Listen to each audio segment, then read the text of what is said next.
Hi class, today's video is over Unit 4, Shared Heritage and Folk Music. We are separating this from our country unit.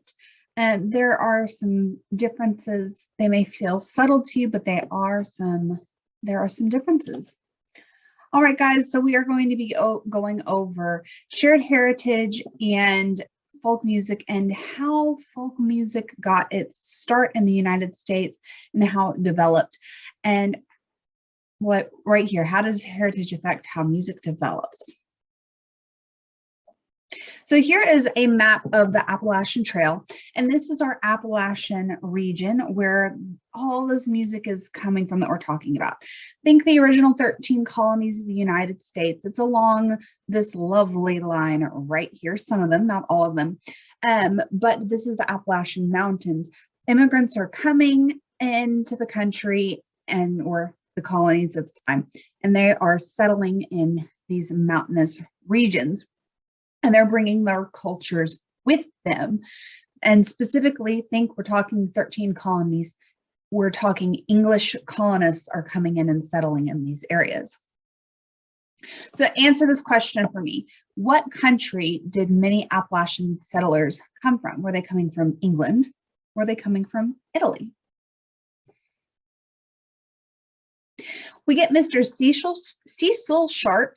He was a person who came into the United States and he wanted to collect samples of these songs. Now, this is a very isolated region, this Appalachian region. And remember I said they brought their cultures with them, they brought their music with them.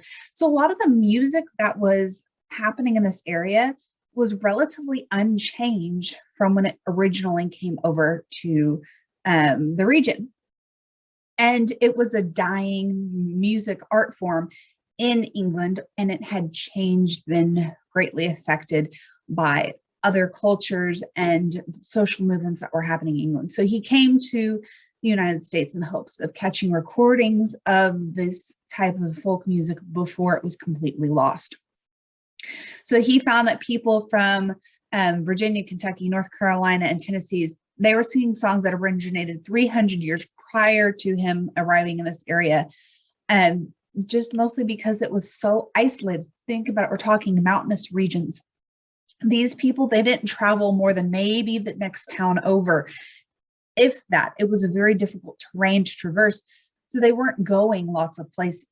The music stayed isolated and relatively untouched and unaffected by other people coming in. So this traditional music, it was performed by the everyday people. There weren't professional musicians of this style. Once again, think about it.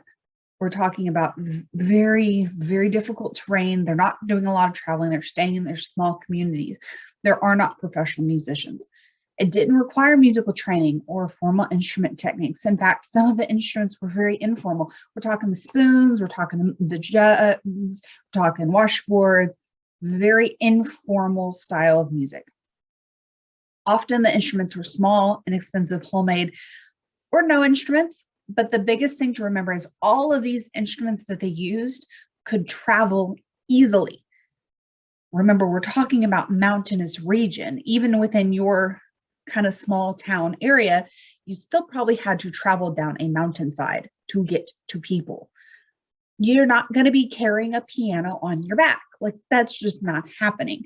So the kind of instruments needed to travel easily. So harmonica, guitar, banjo, fiddle, those would travel well, or small homemade instruments would travel really well too. This type of music was not typically written down. That's why Mr. Cecil Sharp wanted to come and get recordings of it, because it wasn't being written down and it was a dying art form. A lot of these people during this time period were illiterate. So they didn't write it down because they did not know how to read and write. Instead, it was passed on orally, meaning they sang it and somebody repeated it back, and then they just memorized it, and that's how they passed it down. These songs were very traditional, passed on for hundreds of years. And nobody really thought about who wrote the song. Nobody really worried about that. Oftentimes, nobody knew. It was just like, we don't really think about who wrote The Three Little Pigs, or who wrote Hansel and Gretel, or who wrote Little Red Riding Hood. you just know the story. You're not really worried about who wrote it, and that kind of same concept. There's really not an official version of the songs. A lot of times lyrics were transferable to other melodies, or you could change the lyrics depending on what you're talking about. And so there wasn't an official version of any of most of the songs. Melodies were reusable. So you could take one melody and copy paste it over here, change it, move it around. It was a very flexible style. Verses were reusable too. So you could, like I said, copy paste the lyrics, move it over here, move it around, write new words, didn't matter. And a lot of times they were sung to go with specific activities, such as cooking, cleaning, digging.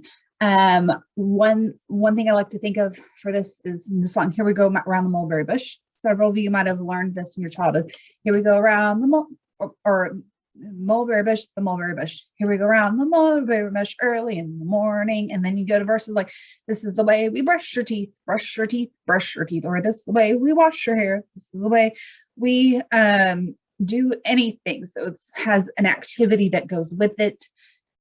Remember, there's no radio, no television, very monotonous. So this was entertainment to make the activity go by faster. So instruments for folk music, a tad different, but not really. Once again, it has to be very portable. We get guitar, not electric, where before electric guitars are invented. The fiddle, the banjo with 5 strings, and the mandolin. A mandolin is more specific to folk music than traditional music. And the fiddles, just for clarification, the violin and the fiddle are the exact same instrument. There is nothing different about the physical instrument itself. The difference between the fiddle and the violin is how you play it. That's the only difference. So if somebody says, I play fiddle, they're talking about the style of how they play the instrument. They say I play violin, they're talking about the style of how they play the instrument. There's no physical difference. So tell me, which instrument is not one of the primary instruments used in bluegrass, country, and folk musics? So think about it. Easily transportable. When you're taking your quiz this week, which of these instruments is not easily transportable? Some performers of folk music. So we moved into folk music now. We're out of traditional. Types of songs, we get ballad, verse and chorus. So verse, chorus, verse, chorus, verse, chorus. Just keeps repeating. Easy to remember. Super easy and catchy. We move into the 60s. We get the artists like the Kingston Trio, Bob Dylan, Joan Baez, Pete Seeger, and we are in the civil rights movement. When we were talking about jazz and blues, we talked about how those musicians affected the civil rights movement and the Vietnam War. Well, so did folk musicians. They were very involved in that. They were involved with what's called protest music. They wrote songs protesting the war. They didn't agree with what was happening with the Vietnam War, so they wrote music to protest it. They also wrote music regarding the civil rights music movement and their thoughts on it, typically saying, we think we need to be equal rights. We're all human. And that was folk music. They believed in the power of the people. So tell me in your own words, what is a protest song? What is a protest song trying to portray or tell the listener? What is it? We get the folk music revival, folk versus big business. They didn't go well together. Remember, folk music is not typically seen as a professional formal style. It's meant to be that anybody can do it. Folk, it's of the people. They didn't mesh well. And it was associated with social and civil rights. Very labor-oriented lyrics were added to the traditional songs. So we're getting more into the mainstream. We're going to support the working man. So we're going to talk about labor. And this goes with the traditional ideas of traditional music that evolved into folk music of we're going to talk about what we're doing. They continued to do that, and they updated it with the themes of the time. Especially during the Great Depression, think about it. You've got people who have no work, they have no food, they have no anything. And so the music talked about those experiences of the people. So in the 1930s and 1940s, music was associated with communism, because think about the themes they're talking about. They're talking about themes of, I want to eat, and I think we should all be able to have opportunities. These ideas are associated with communism and socialism in this time period. In the 1950s, a lot of folk artists were blacklisted because of the thoughts they were portraying in their music. Go look up McCarthyism. A lot of people were like, you're a communist just because say you are. There's a whole deal.